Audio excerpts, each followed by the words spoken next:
Good morning, everyone. This is Royce Miller coming back at you with an impromptu new show I'm calling Royce's Thrifty Meals, where I showcase my ways of saving money when I am broke. Unfortunately, while this time is the most severe, I have often had to scrape by in the past, tighten my belt, as it were, metaphorically speaking. Unfortunately, the way you usually save money is by eating garbage that is actually going to fatten you up. Because we live in a weird society where the fatter you are, the poorer you are. um, I don't know, there's a lot of extenuating circumstances to that I'm not going to get into. Um, anyway, so today on the docket, we're looking at Stouffer's lasagna. Usually, I actually get great value lasagna. It's pretty equitable, but I was like, oh, Stouffer's is on sale. I'll try it this time. But basically, frozen lasagna in general. And this is a hack that I think only works for people in my situation, or at least bachelors. People who are living by themselves, who, it's one person, they don't have to share. The Stouffer's lasagna is, like, depending on how you portion it, anywhere from like 6 to 12 meals, all planned out. Depending on your size, of course. This is a little big. This is more from the 9, or this is if I were to divvy it up into 9 parts.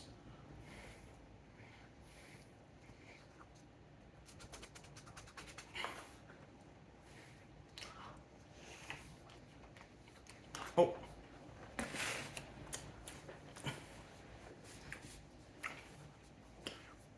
Not bad. The sauce and meat is definitely higher quality than Walmart's. However, I will say the cheese on top, it might actually be breadcrumbs.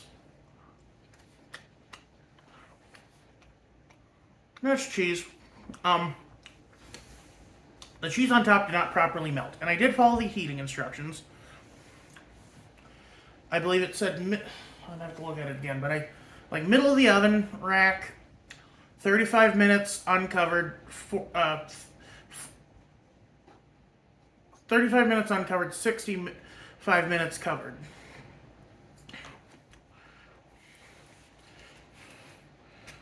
Basically 100 minutes from frozen to cooked.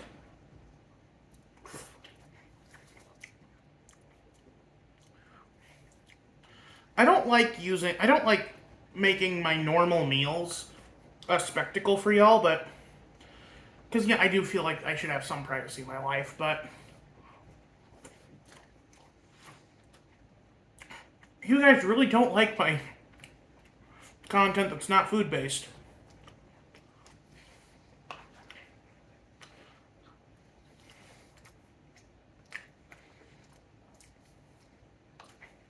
So I will say I finally figured out why I was so depressed last week. Not that my cousin made it any better.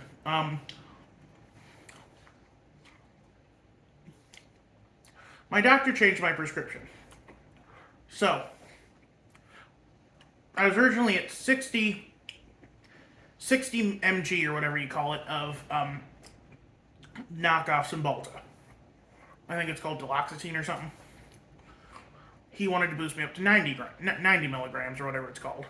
And since they don't make the 90 milligram tablet, he instead gave me 30 milligram tablets.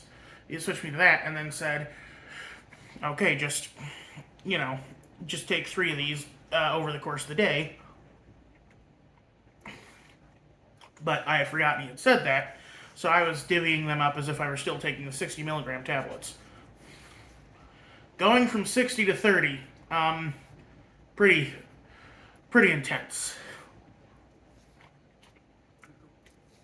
So I'm like slowly ebbing my way up back to 60, then I'll go to 90. And I am feeling a lot better.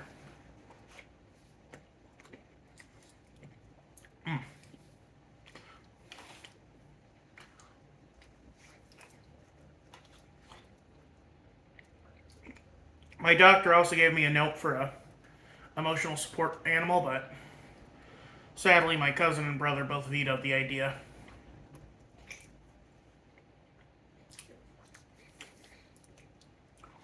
Most apartment complexes, you can browbeat them into letting you have the support animal for free without the pet fees or anything like that. Although, it's a good thing I boosted up my antidepressants, too, because Milan joined her sister a couple days ago.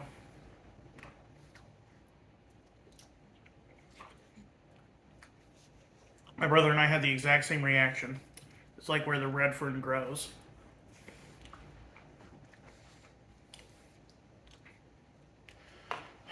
I remember when we got those cats. It was for my sister's birthday.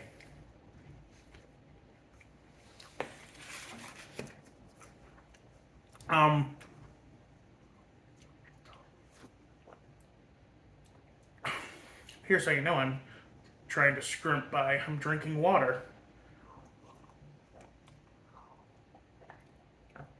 Anyway. So it's my sister's birthday, 2005. This was the summer I had gone to Disney World, which maybe one day I'll go into that because, man, Disney World is still probably my fondest memory of all time. Like, it's so... And I know that, like, my followers who actually share my politics are like, ugh, Royce, you're that kind of basic bitch. Falling for Disney's capitalist bullshit. But it's like, look, when you're 11 years old going to Disney World, it is just so magical.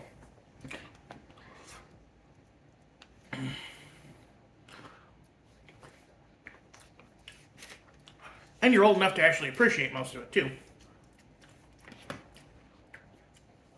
My first roller coaster was actually Space Mountain, because I was scared of roller coasters, but I'm like, look, this is Disney World. I'm probably only ever going to be here once. If this channel ever takes off, I might try to do a fan meet and greet. No, because Disney doesn't like unscheduled events like that, but I might, I guess we could do a fan meetup in downtown Disney, or whatever they call it now. Yeah, when I reach 2 million subscribers, you'll find me at the Rainforest Cafe in downtown Disney. Then we'll hit up, Disney Quest is gone, those monsters! Anyway, back to my kitties. Technically, they're my sister's cats.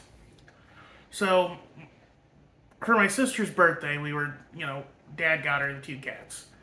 They were, I believe they're whatever you call a mutt in cat terms, but they were primarily, as y'all saw, that they are primarily, God,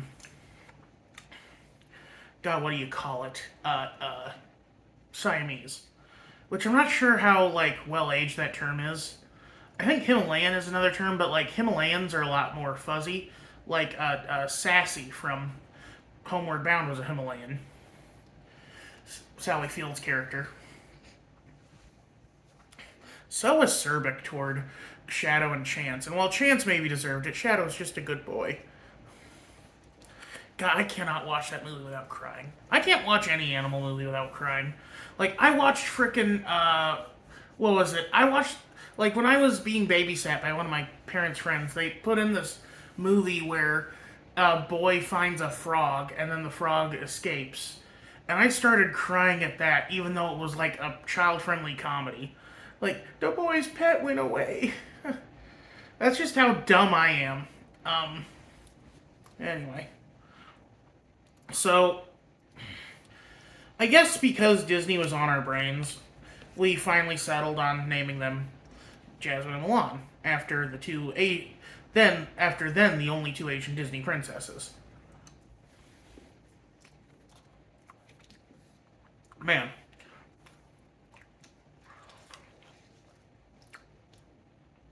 I think the Stouffer's might actually be lower quality than the Walmart one, because this tastes like the pasta bake I used to get at the school for school lunch when I was a kid.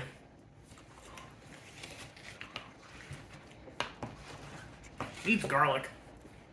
And oregano. Like, it just needs a whole bunch of Italian seasoning. This might be the blandest lasagna I've ever had. Anyway.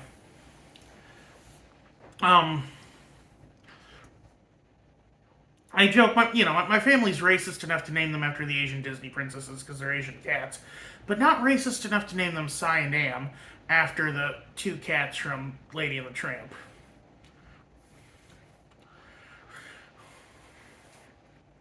Although my mom says that our cats embodied them to a T. And, Milan was a princess, or Milan was a fighter. Like, Jasmine was a princess. She did not give a crud.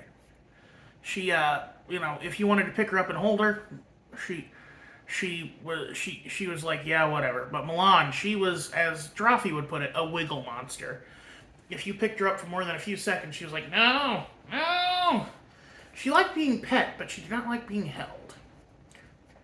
And then when we lived in Glenwood, we had this little cat cylinder for them that was like a carpeted cylinder with 2 holes in it, and that was their safety zone, as we called it. And they quickly learned that that was where we were not allowed to touch them, because anytime they went into that safety zone, or anytime we wanted to pet them or hold them, they immediately jumped to the safety zone. They were declawed, which nowadays is viewed as unethical, but my mom was worried because, one, that they were going to be indoor cats. There was no reason for them to have the claws. 2, my mom was worried that with her oldest being 11 and her youngest having just turned, 2005, having just turned 8, she didn't want the cats scratching us to heck.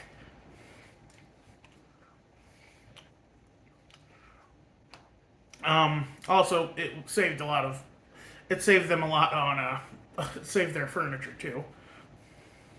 We only did the front claws because, so if they were really pissed at us, they went at us with the back claws. I remember, and of course, all cats get the zoomies. I remember one time I was just laying in what was then the kids' room, eventually became my sister's room because the boys got moved downstairs because we mattered less than our sister. That's a joke. Not really, though. That basement was terrible. It flooded constantly because we were at the bottom of the hill. Anyway. One time I was just sitting in, laying down, watching TV like this, on the floor. And then the cat just over my face, and her, because she needs traction, she digs her claws into my face like, you little B-word. Hurt a ton. Then, as I got older, I kind of tried to disconnect from the cats because I was like, these are my sister's cats. I can't get too attached. It'll make it easier when they pass if I don't think about them too much. So I started trying to distance myself from them. But then in 2014, my mom, who was on pain medication at the time, like heavy pain medication, she had her knee replaced. Oh no, wait, no wait, I'm thinking of when she was. Well, okay, so my mom was my mom had made the weird decision to leave the door open at because we got kicked out of our Glenwood house in 2014. We moved into an apartment in Council Bluffs. And my mom left the door to the apartment open because she was like, it's too hot, I need to air it out more. And instead of opening a window, she opened up the door, which is dumb, but whatever. I was in my room. I didn't know what was happening. And,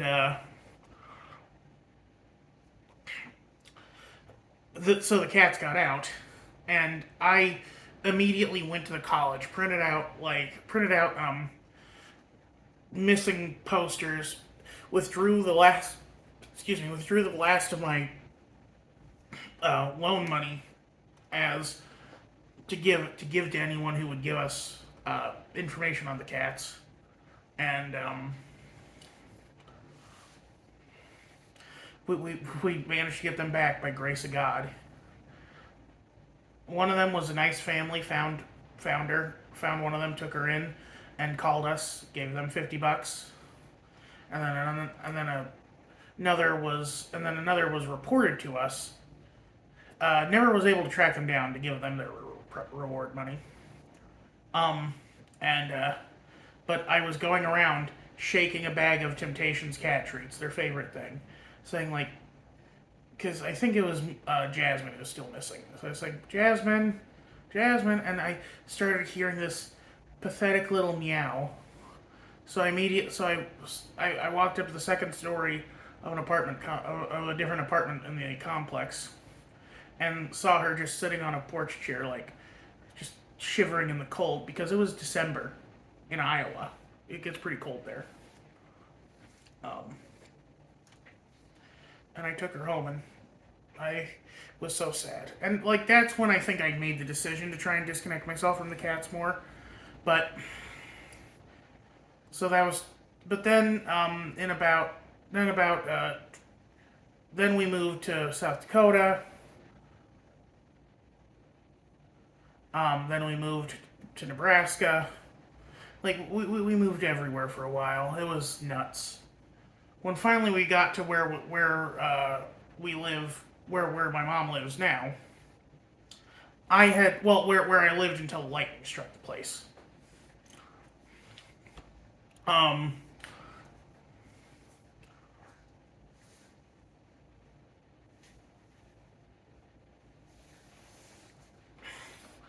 I tried to what am I trying to say here?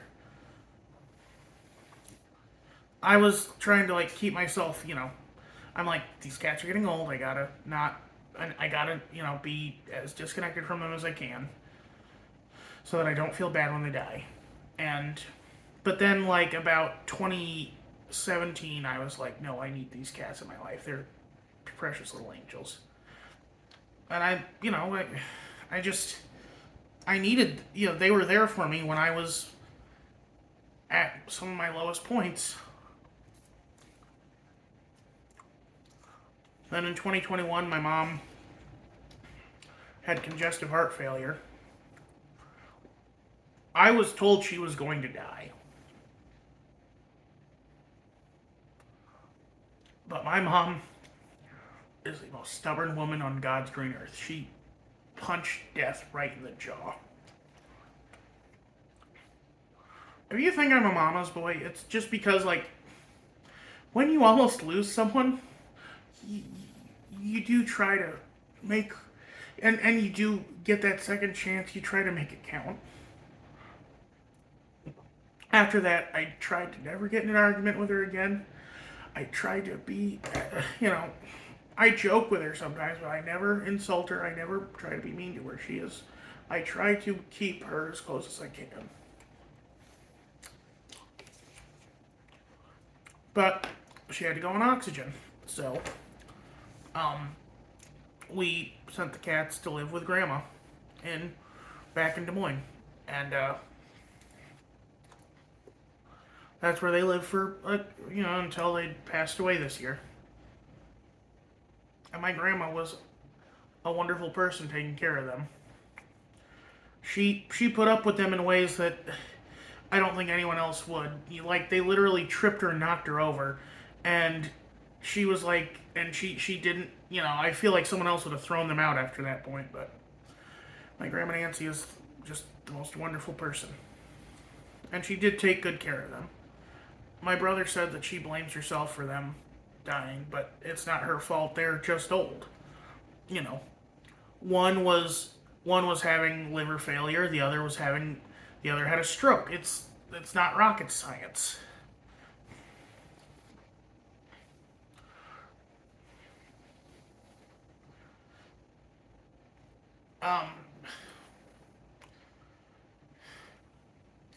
But the longer an animal lives, the harder it is to say goodbye.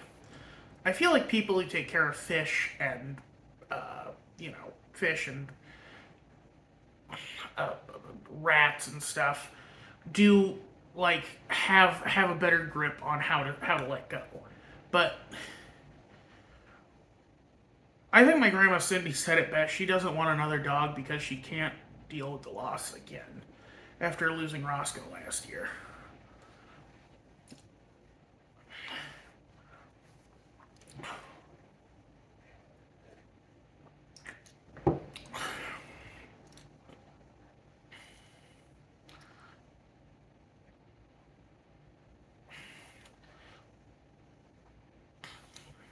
Like,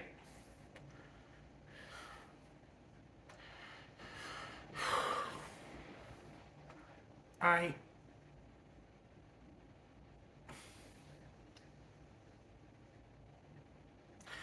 I miss them.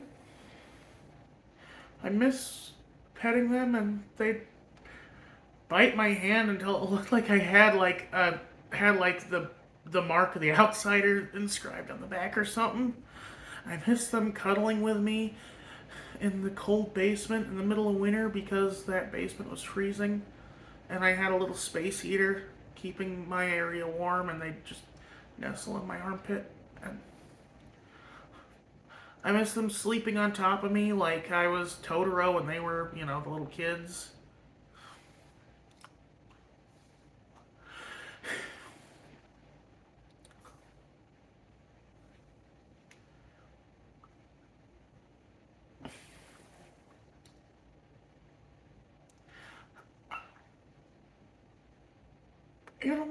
Animals do feel. Animals do have sentience. I saw those cats have emotions that I've yet to see from certain people.